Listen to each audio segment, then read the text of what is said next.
Hello everyone, this is me Sadia here. मैं आपके लिए लेके आई हूँ एक और रीडिंग जो कि होगी for who ever needs it. Topic reading का रहेगा उन लोगों के लिए जो जानना चाहते हैं कि क्या चल रहा है आपके पर्सन की लाइफ में राइट नाउ। क्या एनर्जीज है उनकी राइट नाउ अपनी लाइफ को लेकर। क्या उनकी मोस्ट डोमिनेंट थॉट्स हैं, क्या थॉट्स हैं उनकी आपके बारे में, ये सब जानेंगे हम इस रीडिंग में। So stay tune. और रीडिंग शुरू करने से पहले रिमाइंड करवा दूं कि ये एक जनरल रीडिंग है, सबके साथ मैच कर भी सकती है और नहीं भी। सो जो बाकी जो मैसेजेस मैच करते हैं उन मैसेजेस को पिक करो और बाकी सबको छोड़ दो। अगर आप पर्सनल रीडिंग्स चाहते हो पेपाल से इजी पैसेज पेमेंट कर सकते हो, सिर्फ तभी रीच आउट करो ताकि आपका भी टाइम वेस्ट नहीं हो और मेरा भी। सो लेट्स सी कि क्या चल रहा है आपके पर्सन की लाइफ में राइट नाउ, क्या है उनकी most dominant thoughts. Let's see. Justice, eight of cups, sorry, Queen of Swords, and then Eight of Cups.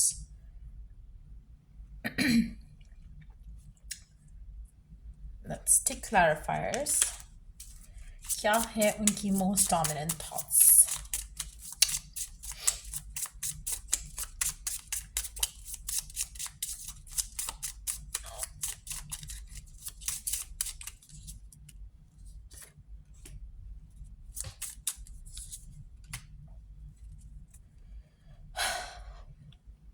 आपके पर्सन की लाइफ में जैसा वो चाहते हैं ना चीज़ें हों, चाहे वो लव है, वर्क है, होम लाइफ है, मुझे नहीं लगता कि चीज़ें वैसे हो रही हैं। आपका पर्सन काफ़ी ज़्यादा स्ट्रेस्ड आउट है राइट नाउ किसी चीज़ को लेकर।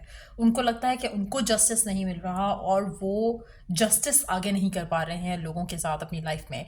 सो कहीं ना कहीं अनस्टेबिलिटी एक जो है वो अपनी लाइफ में फील कर रहे हैं और कहीं ना कहीं इनडिसाइसिव भी हैं, कुछ चीज़ों में लेकर कंफ्यूज भी हैं, जो कि रीज़न बन रहा है आपके पर्सन के स्ट्रेस का right now. Let's see more cards here. क्या चल रहा है उनकी लाइफ में, क्या है उनकी मोस्ट डोमिनेंट थॉट्स। आपका पर्सन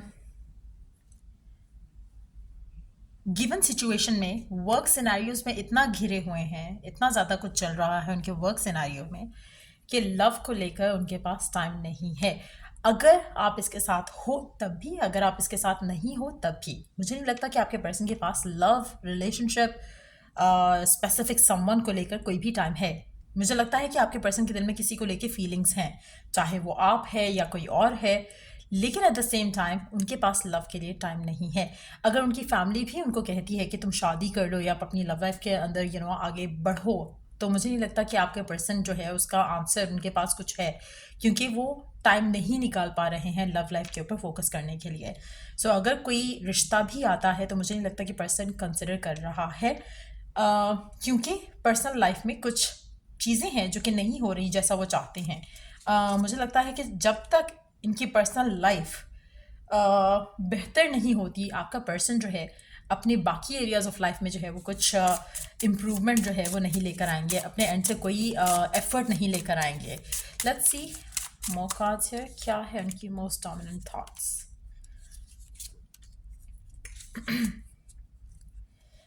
आप में से कुछ लोगों के लिए आपका पर्सन शायद ट्रैवल प्लान करना चाहता है, शायद जहाँ पर वो है वहाँ से आगे बढ़ना चाहता है, चाहे वो कैरियर में है आगे बढ़ना, चाहे वो ट्रैवल करके किसी और जगह जाना है। जो चीज़ें वो चाह रहा है उसके बाद ही उसकी ज़िंदगी में वो सुकून आएगा जो कि वो चाहता है, डिज़ायर करता है। सक्सेस जो है उसको अपनी लाइफ में तभी मिलेगा और डिसअपॉइंटमेंट उसकी लाइफ में तभी आएगी, ख़त्म होगी, जहाँ पर चीज़ें आगे बढ़ेंगी इसकी लाइफ में। मुझे लगता है कि आप में से काफ़ी सारे लोगों के लिए लव लाइफ जो है काफ़ी जो है आपके पर्सन की जो है वो इन्फ्लुएंस्ड है और राइट नाउ सिचुएशन जो है कुछ फेवरेबल नहीं लग रही है उनके लिए। टू बी ऑनेस्ट मुझे लगता है कि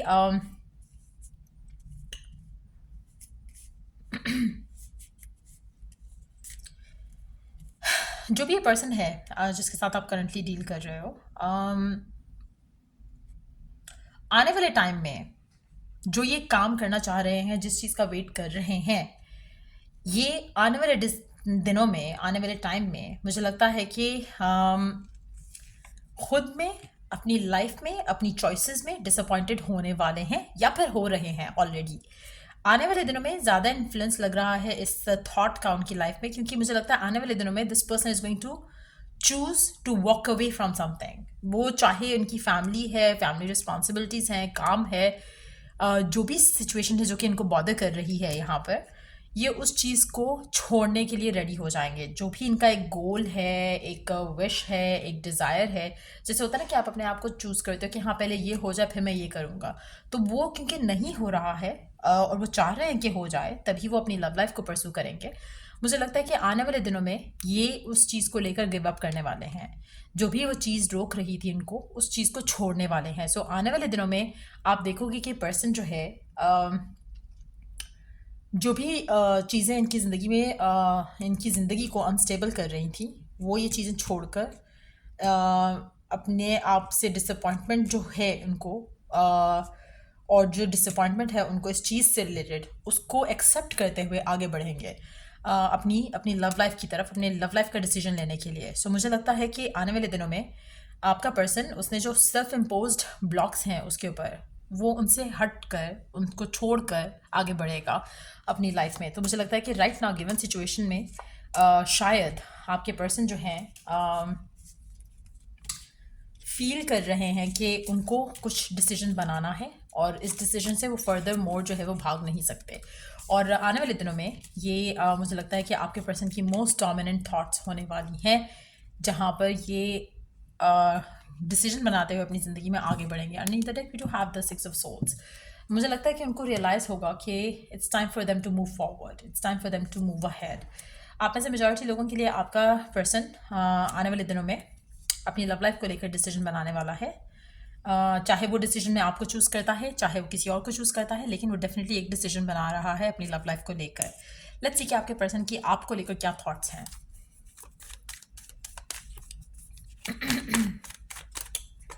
क्या थॉट्स हैं आपके पर्सन की आपको लेकर, क्या सोच रहा है आपका पर्सन आपको लेकर, उसके माइंड में क्या है डोमिनेंटली आपके बारे में सोचते हुए, क्या सोच रहा है आपका पर्सन आपके बारे में, उसकी मोस्ट डोमिनेंट थॉट्स आपको लेकर क्या हैं। Wow, the chariot with ace of cups, seven of souls. आपका पर्सन आपके पास आने वाले दिनों में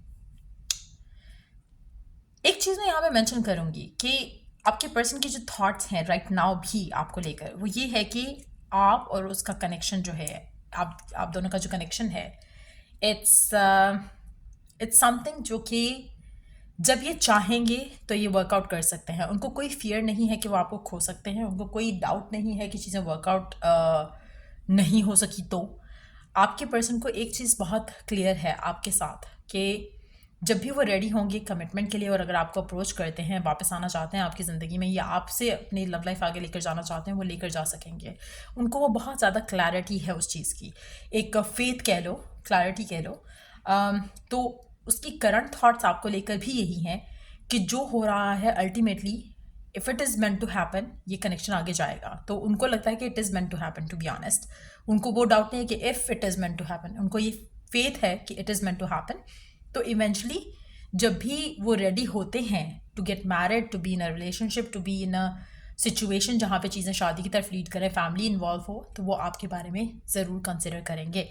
सो आप के साथ जो उनका कनेक्शन है, it is something important to them. Given situation में आपका पर्सन रिलेशनशिप से तो भागता है, but at the same time उसको लगता है कि कनेक्शन काफ़ी स्ट्रांग है, जिसका उसको कोई फियर नहीं है या डाउट नहीं है। ऐसा नहीं है कि उनको लगता नहीं है कि हो सकता है कि वो एक्सप्रेस नहीं करते, लेकिन उनको पता है कि वो जब भी चाहेंगे कनेक्शन में आ सकते हैं, जब भी चाहेंगे आउट ऑफ कॉन्टैक्ट जा सकते हैं, वो जब भी चाहेंगे आप उनसे बात कर लोगे। सो कहीं ना कहीं वो कंट्रोल करते हैं आपको, इस रिलेशनशिप को, but at the same time उनका फेथ है इस कनेक्शन के अंदर। इस कनेक्शन को लेकर उनके माइंड में एक थॉट है अराउंड द फ्यूचर। सो जब भी वो चाहेंगे, उनको ऐसा लगता है कि वो आपके पास वापस आ सकते हैं, चाहे ऐसा आपको लगता है या नहीं लगता, लेकिन that's what they think of you, जो भी आपका स्पेसिफिक समवन है। फिलहाल लव लाइफ इनकी टॉप प्रायोरिटी नहीं है, लेकिन आने वाले दिनों में ये चेंज हो जाएगा थॉट प्रोसेस इनका। So let's see,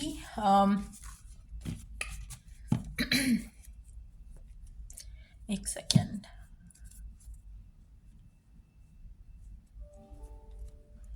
given situation में आपको क्या करने की ज़रूरत है और किस तरह से चीज़ों को हैंडल करने की ज़रूरत है।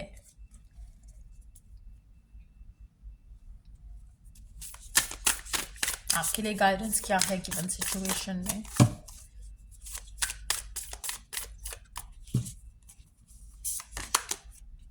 Embrace your emotions, allow your feelings to surface and be accepted. Spiritual connection, a relationship has a connection that goes beyond this lifetime. Choose love. You always have a choice. Make yours with love. अच्छा देखो, यहाँ पे बहुत important है एक चीज़ understand करना। जो भी स्पेसिफिक समवन है जिसके बारे में भी आप जानना चाह रहे हो कि उनकी लाइफ में क्या चल रहा है, क्या थॉट प्रोसेस चल रहा है आपके पर्सन का, आपको एक चीज़ अंडरस्टैंड करनी है, स्पेशली अगर आप चाहते हो कि कनेक्शन आपका आगे जाए इस इंसान से। You have to accept this connection as a spiritual connection. To be honest, जो भी आपकी सिचुएशन रही है इस इंसान के साथ, चाहे अच्छी थी, पॉजिटिव थी, नेगेटिव थी, जो भी आपने इस रिलेशनशिप में रहते हुए लर्न किया, टू बी ऑनेस्ट, इस कार्ड के हिसाब से अगर मैं देखूं तो मुझे लगता है कि शायद आपका कनेक्शन जो है वो काफ़ी हद तक ट्विन फ्लेम जर्नी रहा हो सकता है। बहुत कुछ आपने लर्न किया है, बहुत कुछ आपने गो थ्रू किया है इस इंसान के साथ होते हुए, लेकिन इट्स टाइम कि आप अपने उस एक्सपीरियंस को लेकर अपनी ज़िंदगी में आगे बढ़ो, इन टर्म्स ऑफ कि ना उसको ब्लेम करो ना खुद को ब्लेम करो। Just live in the moment, surrender, और अलाउ डिवाइन कि आपके पर्सन को वो आपके पास वापस लेकर आए उस इंटेंशन के साथ जो कि उसकी एनर्जीज में शो हुई हैं, जहाँ पर वो चीज़ों को आगे ले जाने की बात करें, ताकि आपके रिलेशनशिप में आगे जो है वो हैप्पीनेस आप एक्सपीरियंस कर सको इस इंसान के साथ विद स्टेबिलिटी। ठीक हो गया? जो ये कार्ड है choose love, you always have a choice. आपके पास हमेशा चॉइस होती है कि आप अच्छा सोचो, बुरा सोचो, पॉजिटिव सोचो, नेगेटिव सोचो, पॉजिटिव फील करो, बुरा फील करो। सो मेक श्योर कि आप अपने पर्सन के बारे में, अपनी लव लाइफ के बारे में जब भी सोचो, जब भी चूज़ करो कोई थॉट्स या इंटेंशंस, मेक श्योर कि इट्स फिल्ड विद लव। इसी तरह से जब आप अपने पर्सन के बारे में सोचते हो, अपने आप को लेकर कि वो आपके बारे में क्या सोचते हैं, मेक श्योर कि आप हमेशा अच्छा और पॉजिटिव सोचो, ताकि वो आपकी रियलिटी बन सके, क्योंकि what you focus on expands in your life. तो मेक श्योर कि आप हमेशा अच्छा सोचो। सो या ये थी रीडिंग आप लोगों की। अगर आपको हेल्प किया हो, गाइड किया हो, तो लाइक, शेयर, सब्सक्राइब ज़रूर करो। और अगर आपको पर्सनल रीडिंग्स चाहिए और पेपाल से इजी पैसे पेमेंट कर सकते हो, सिर्फ तभी रीच आउट करो ताकि आपका भी टाइम वेस्ट नहीं हो और मेरा भी। So till I do the next reading, take care, bye.